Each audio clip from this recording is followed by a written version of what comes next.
Hi, this is Joanne from GearChick.com.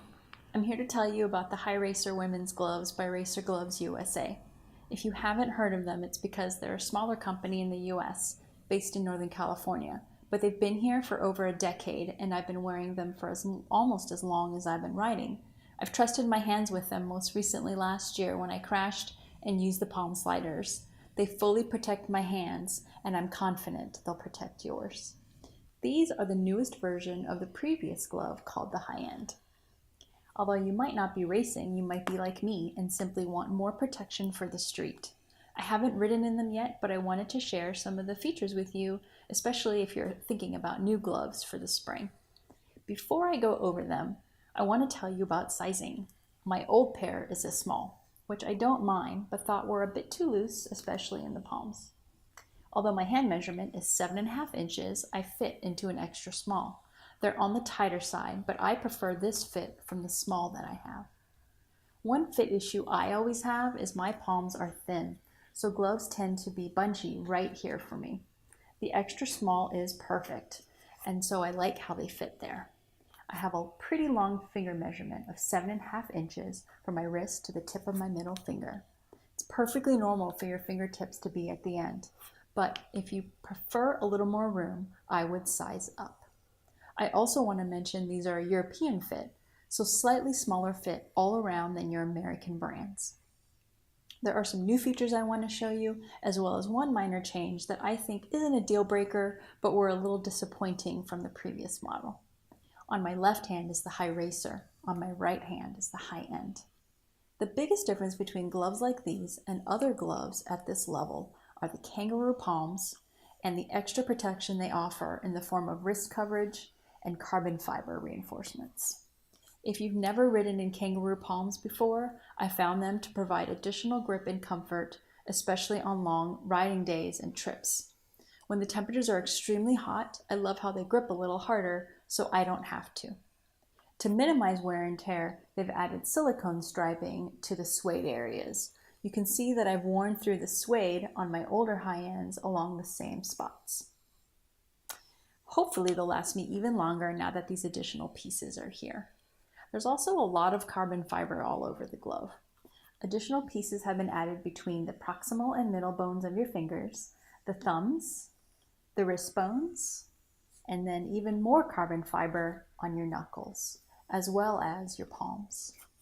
The gauntlet has carbon fiber for your ulna bone, which is vulnerable, and it has a slightly longer curve on the outside of your sleeve.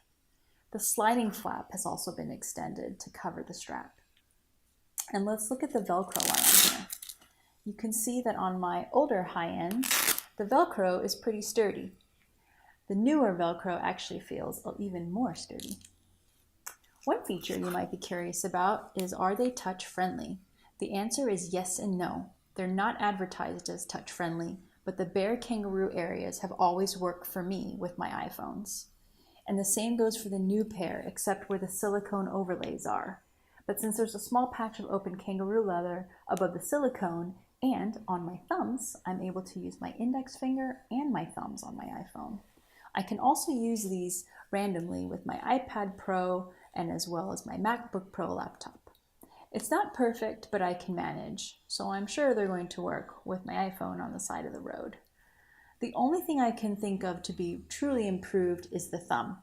On the older model, you can see that it has a nice accordion stretch to it, which I feel is really important for every glove to have, especially to fit as many thumbs as possible.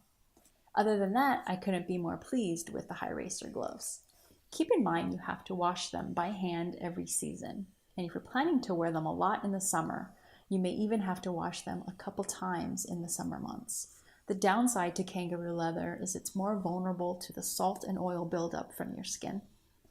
I recommend soaking them in the sink in lukewarm water with a drop of gentle hand soap for about 10 minutes, and then use your hands to gently work as much of the surface dirt out of the palms.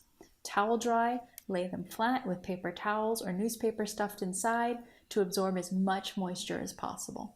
You could also try using desiccant packs, those little packets you're not supposed to eat, to absorb the moisture. One last note, for those of you who wear larger wedding rings or large engagement rings, I would say these are wedding band friendly, but not large carrot friendly unless you size up. After stretching these out a little bit around the house, I can comfortably wear 3 rings that I wear on my ring finger every day, which includes a 3rd carat solitaire ring. But I also have a larger 3/4 carat solitaire ring that I can't wear with this size glove. I would size up to be a little bit more comfortable. Overall, I'm happy with the new version of my favorite gloves.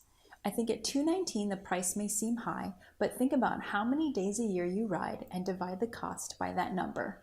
I bet you won't be spending as much as you think. These should last you a good 5 years, if not longer. These are available in black and white and all the way up to an extra large. Thanks for watching, and find me online at gearchick.com as well as on Facebook, Twitter, and Instagram as Gearchick.